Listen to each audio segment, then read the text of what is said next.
Royal Challengers Bengaluru RCB ತಂಡ IPL 2026ರಲ್ಲಿ ತಮ್ಮ ಹವಾ ತೋರಿಸಿದೆ.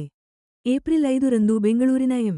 ಚಿನ್ನಸ್ವಾಮಿ ಕ್ರೀಡಾಂಗಣದಲ್ಲಿ ನಡೆದ 11ನೇ ಪಂದ್ಯದಲ್ಲಿ ಚೆನ್ನೈ ಸೂಪರ್ ಕಿಂಗ್ಸ್ ಸಿಎಸ್ಕೆ ವಿರುದ್ಧ 43 ರನ್ಗಳ ಭರ್ಜರಿ ಅಂತರದಲ್ಲಿ ಗೆಲುವು ಸಾಧಿಸಿದೆ. ಈ ನಿರ್ಣಾಯಕ ಗೆಲುವು ಆರ್ಸಿಬಿ ತಂಡವನ್ನ ಐಪಿಎಲ್ ಅಂಕಪಟ್ಟಿಯ ಟಾಪ್ ಸ್ಥಾನಕ್ಕೆ ತಂದು ನಿಲ್ಲಿಸಿದೆ. ಇಲ್ಲಿಯವರೆಗೂ ಆಡಿದ ಎರಡೂ ಪಂದ್ಯಗಳಲ್ಲೂ ಗೆದ್ದು ಅಜೇಯವಾಗಿ ಮುನ್ನುಗ್ಗುತ್ತಿದೆ. ಮತ್ತೊಂದೆಡೆ ಟಾಸ್ ಗೆದ್ದು ಮೊದಲು ಬೌಲಿಂಗ್ ಆಯ್ಕೆ ಮಾಡಿಕೊಂಡಿದ್ದ ಚೆನ್ನೈ ಸೂಪರ್ ಕಿಂಗ್ಸ್ ಸಿಎಸ್ಕೆ ತಂಡಕ್ಕೆ ಈ ಸೀಸನ್ನಲ್ಲಿ ಸತತ 3ನೇ ಸೋಲು ಎದುರಾಗಿದೆ. ಇದರೊಂದಿಗೆ ಸಿಎಸ್ಕೆ ಅಂಕಪಟ್ಟಿಯ ತಳ ಸೇರಿದೆ. ಟಿಮ್ ಡೇವಿಡ್ ಅವರ ಸ್ಫೋಟಕ ಅಜೇಯ ಇನ್ನಿಂಗ್ಸ್ ಅವರಿಗೆ ಪಂದ್ಯ ಶ್ರೇಷ್ಠ ಪ್ರಶಸ್ತಿಯನ್ನ ತಂದುಕೊಟ್ಟಿದೆ. ಬೆಂಗಳೂರಿನ ಈ ದಾಖಲೆ ಬರೆದ ಪ್ರದರ್ಶನದಲ್ಲಿ ಅವರ ಪಾತ್ರ ಎದ್ದು ಕಾಣುತ್ತಿತ್ತು. ರನ್ ಮಳೆಯನ್ನೇ ಹರಿಸಿದ ಈ ಪಂದ್ಯದಲ್ಲಿ ಬೆಂಗಳೂರಿನ ಬ್ಯಾಟಿಂಗ್ ವಿಭಾಗ ಸಖತಬ್ಬರಿಸಿತು. ಚೆನ್ನೈಗೆ ಸವಾಲಿನ ಟಾರ್ಗೆಟ್ ಕೊಟ್ಟಿತ್ತು. ಈ ಗುರಿ ಬೆನ್ನಟ್ಟಲು ಚೆನ್ನೈ ಸೂಪರ್ ಕಿಂಗ್ಸ್ಗೆ ಸಾಧ್ಯವಾಗಲಿಲ್ಲ.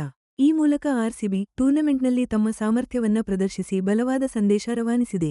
ರಾಯಲ್ ಚಾಲೆಂಜರ್ಸ್ ಬೆಂಗಳೂರು ತಂಡದ ಬ್ಯಾಟಿಂಗ್ ಅಂದ್ರೆ ಅಬ್ಬರದ ಆಟಕ್ಕೆ ಒಂದು ಮಾದರಿಯಾಗಿತ್ತು ಅಂತಾನೆ ಹೇಳಬೇಕು. 20 ಓವರ್ಗಳಲ್ಲಿ ಕೇವಲ 3 ವಿಕೆಟ್ ಕಳೆದುಕೊಂಡು ಬೃಹತ್ 250 ರನ್ ಕಲೆ ಹಾಕಿದ್ದು, ಇದು ಐಪಿಎಲ್ 2026 ಸೀಸನ್ನಲ್ಲಿ ಈವರೆಗಿನ ಅತಿ ಹೆಚ್ಚು ಸ್ಕೋರ್ ಆಗಿದೆ. ಈ ಭರ್ಜರಿ ಸ್ಕೋರ್ಗೆ ಗಟ್ಟಿ ಅಡಿಪಾಯ ಹಾಕಿದ್ದು ಆರಂಭಿಕ ಆಟಗಾರರು. ಫಿಲ್ ಸಾಲ್ಟ್ 30 ಎಸೆತಗಳಲ್ಲಿ 46 ರನ್ ಗಳಿಸಿದ್ರೆ, ವಿರಾಟ್ ಕೊಹ್ಲಿ 18 ಎಸೆತಗಳಲ್ಲಿ ಚುರುಕಾಗಿ 28 ರನ್ ಸೇರಿಸಿದ್ರು. ಆಮೇಲೆ ಬಂದ ದೇವದತ್ ಪಡಿಕ್ಕಲ್ ರನ್ ವೇಗ ಹೆಚ್ಚಿಸಿದ್ರು. ಕೇವಲ 29 ಎಸೆತಗಳಲ್ಲಿ 5 ಬೌಂಡರಿ ಮತ್ತು 2 ಸಿಕ್ಸರ್ಗಳೊಂದಿಗೆ ಸ್ಫೋಟಕ 50 ರನ್ ಬಾರಿಸಿದ್ರು. ಆದ್ರೆ ಅಸಲಿ ಆಟ ಶುರುವಾಗಿದ್ದು ಡೆತ್ ಓವರ್ಗಳಲ್ಲಿ. ಟಿಮ್ ಡೇವಿಡ್ ಮತ್ತು captain Rajat Patidar Chennai super kings ಬೌಲರ್ಗಳ ಮೇಲೆ ನಿಜಕ್ಕೂ ಸಿಕ್ಕಾಪಟ್ಟೆ ರನ್ಮಳೆ ಸುರಿಸಿದ್ರು. ಅದ್ರಲ್ಲೂ ಡೇವಿಡ್ ಆಟ ಅಂತೂ ಅದ್ಭುತವಾಗಿತ್ತು. ಕೇವಲ 25 ಎಸೆತಗಳಲ್ಲಿ 3 ಬೌಂಡರಿ ಮತ್ತು 8 ಎತ್ತರದ ಸಿಕ್ಸರ್ಗಳ ಸಹಿತ ಅಜೇಯ 70 ರನ್ ಸಿಡಿಸಿದ್ರು. ಪಾಟಿದಾರ್ ಕೂಡ ಅಷ್ಟೇ ಅದ್ಭುತವಾಗಿ ಡೇವಿಡ್ಗೆ ಸಾಥ್ ನೀಡಿದ್ರು. 19 ಎಸೆತಗಳಲ್ಲಿ 1 ಬೌಂಡರಿ ಮತ್ತು 6 ಭರ್ಜರಿ ಸಿಕ್ಸರ್ಗಳೊಂದಿಗೆ ಅಜೇಯ 48 ರನ್ ಗಳಿಸಿದ್ರು. ಕೊನೆಯ 5 ಓವರ್ಗಳಲ್ಲಿ ಈ ಇಬ್ಬರ ಅಬ್ಬರದಿಂದ ಬರೋಬ್ಬರಿ 97 ರನ್ ಬಂದ್ರೆ ಬೆಂಗಳೂರು ತಂಡ ಒಂದು ಬೃಹತ್ ಮೊತ್ತದತ್ತ ಸಾಗಿತು. ಇದರಿಂದ ಪಂದ್ಯದ ಗತಿ ಸಂಪೂರ್ಣವಾಗಿ ಅವರ ಕಡೆಗೆ ತಿರುಗಿತು. 251 ರ ದೊಡ್ಡ ಗುರಿಯನ್ನು ಬೆನ್ನಟ್ಟಿದ ಚೆನ್ನೈ ಸೂಪರ್ ಕಿಂಗ್ಸ್ ತಂಡಕ್ಕೆ ತಕ್ಷಣವೇ ದೊಡ್ಡ ಸವಾಲು ಎದುರಾಯಿತು. ಯಾಕಂದ್ರೆ ಅವರ ಅಗ್ರ ಕ್ರಮಾಂಕದ ಬ್ಯಾಟ್ಸ್ಮನ್ಗಳು ಒತ್ತಡಕ್ಕೆ ಸಿಲುಕಿ ಕುಸಿದು ಬಿದ್ರು. ಆರಂಭದಲ್ಲೇ ವಿಕೆಟ್ ಕಳೆದುಕೊಂಡಿದ್ದು ಅವರ ರನ್ ಚೇಸ್ಗೆ ದೊಡ್ಡ ಅಡ್ಡಿಯಾಯಿತು. ಋತುರಾಜ್ ಗಾಯಕ್ವಾಡ್ 7 ರನ್ಗೆ ಔಟ್ ಆದ ಆಯುಷ್ ಮಹಾತ್ರೆ ಕೇವಲ 1 ರನ್ ಗಳಿಸಿ ಪೆವಿಲಿಯನ್ ಸೇರಿಕೊಂಡ್ರು. ಇವರಿಬ್ಬರನ್ನ ಕ್ರಮವಾಗಿ ಜಾಕೋಬ್ ಡಫಿ ಮತ್ತು ಭುವನೇಶ್ವರ್ ಕುಮಾರ್ ಔಟ್ ಮಾಡಿದ್ರು. ಸಂಜು ಸ್ಯಾಮ್ಸನ್ ಕೂಡ ಅಗ್ಗಕ್ಕೆ ವಿಕೆಟ್ ಒಪ್ಪಿಸಿದ್ರು. ಕೇವಲ 9 ರನ್ ಗಳಿಸಿ ಔಟ್ ಆದ್ರು. ಈ ಆರಂಭಿಕ ಕುಸಿತ ಚೆನ್ನೈ ಸೂಪರ್ ಕಿಂಗ್ಸ್ ತಂಡ ವಿಕೆಟ್ ನಷ್ಟಕ್ಕೆ ಕೇವಲ 30 ರನ್ಗಳಿಗೆ ತಳ್ಳಿತ್ತು. ಇದರಿಂದಾಗಿ ಅವರ ಅಗತ್ಯ ರನ್ ರೇಟ್ ಮತ್ತು ತಂಡದ ಮೊಮೆಂಟಂಗೆ ದೊಡ್ಡ ಹೊಡೆತ ಬಿದ್ದಿತ್ತು. ಆದರೆ ಈ ಕಠಿಣ ಪರಿಸ್ಥಿತಿಯಲ್ಲೂ ಸರ್ಫರಾಜ್ ಖಾನ್ ದಿಟ್ಟ ಪ್ರತ್ಯುತ್ತರ ನೀಡಿದ್ರು. ಕೇವಲ 25 ಎಸೆತಗಳಲ್ಲಿ 8 ಬೌಂಡರಿ ಮತ್ತು 2 ಸಿಕ್ಸರ್ ಸಹಿತ ಅರ್ಧಶತಕ ಸಿಡಿಸಿ ತಮ್ಮ ತಂಡಕ್ಕೆ ಭರವಸೆಯ ಕಿರಣವನ್ನ ನೀಡಿದ್ರು. ಆದ್ರೆ ಕೃನಾಲ್ ಪಾಂಡ್ಯ ಬೌಲಿಂಗ್ನಲ್ಲಿ ಸರ್ಫರಾಜ್ ಔಟಾಗುತ್ತಿದ್ದಂತೆ ಚೆನ್ನೈ ಚೇಸ್ನ ಅತ್ಯಂತ ಆಶಾದಾಯಕ ಹಂತಕ್ಕೆ ತೆರೆ ಬಿದ್ದಿತು. ಯಾಕಂದ್ರೆ ಅಗತ್ಯ ರನ್ ರೇಟ್ನ ಒತ್ತಡ ನಿಭಾಯಿಸಲಾಗದಷ್ಟು ಹೆಚ್ಚಾಗಿತ್ತು. ಸರ್ಫರಾಜ್ ಖಾನ್ ಔಟ್ ಆದ್ಮೇಲೆ ಚೆನ್ನೈ ಸೂಪರ್ ಕಿಂಗ್ಸ್ ಕಡೆಯಿಂದ ಪ್ರಶಾಂತ್ ವೀರ್ ಮತ್ತು ಜೇಮಿ ಓವರ್ಟನ್ ಕ್ರೀಸ್ಗೆ ಬಂದು ತಂಡವನ್ನ ಪೈಪೋಟಿಯಲ್ಲಿಡೋಕೆ ಒಂದಷ್ಟು ಹೋರಾಟ ಮಾಡಿದ್ರು. ಪ್ರಶಾಂತ್ ವೀರ್ 29 ಬಾಲ್ನಲ್ಲಿ 6 ಬೌಂಡರಿ, 1 ಸಿಕ್ಸರ್ ಸೇರಿ ಭರ್ಜರಿ 43 ರನ್ ಸಿಡಿಸಿದ್ರು. ಇಂಗ್ಲಿಷ್ ಆಲ್ರೌಂಡರ್ ಜೇಮಿ ಓವರ್ಟನ್ ಕೂಡ ಅಷ್ಟೇ ವೇಗವಾಗಿ ಕೇವಲ 16 ಬಾಲ್ಗೆ 4 ಬೌಂಡರಿ, 2 ಸಿಕ್ಸರ್ ಒಳಗೊಂಡ 37 ರನ್ ಗಳಿಸಿ ಮಿಂಚಿದ್ರು. ಈ ಇಬ್ರು ಬ್ಯಾಟ್ಸ್ಮನ್ಗಳ ಜೊತೆಯಾಟದಿಂದ ಚೆನ್ನೈ ಒಂದಷ್ಟು ಆಸರೆ ಸಿಕ್ಕಂತಾಯ್ತು.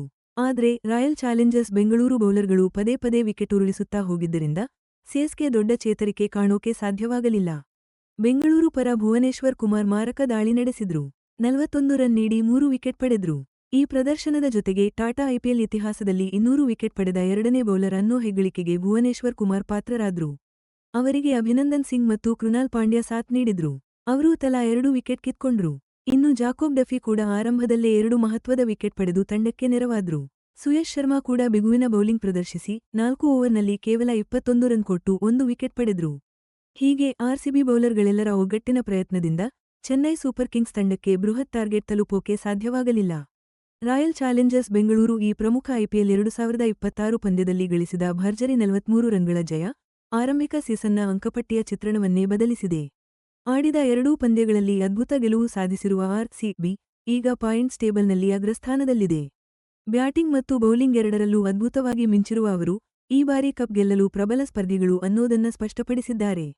ಅವರ ಸಂಕಲನ 2.501 ನಿವ್ವಳ ರನ್ ರೇಟ್ ತಮ್ಮ ಗೆಲುವುಗಳಲ್ಲಿ ಅವರು ಎಷ್ಟು ಪ್ರಬಲವಾಗಿದ್ದಾರೆ ಅನ್ನೋದನ್ನ ಎತ್ತಿ ತೋರಿಸುತ್ತಿದೆ. ಮತ್ತೊಂದೆಡೆ ಚೆನ್ನೈ ಸೂಪರ್ ಕಿಂಗ್ಸ್ ತಂಡಕ್ಕೆ ಇದು ಸತತ 3ನೇ ಸೋಲು. ಇದು ಅವರನ್ನು ಅಂಕಪಟ್ಟಿಯ ಕೊನೆಯ ಸ್ಥಾನಕ್ಕೆ ತಳ್ಳಿದೆ. ಈಗ ಅವರು ಹೇಗಾದ್ರೂ ಮಾಡಿ ಲಯಕ್ಕೆ ಮರಳಬೇಕು ಅನ್ನೋ ದೊಡ್ಡ ಒತ್ತಡದಲ್ಲಿದ್ದಾರೆ.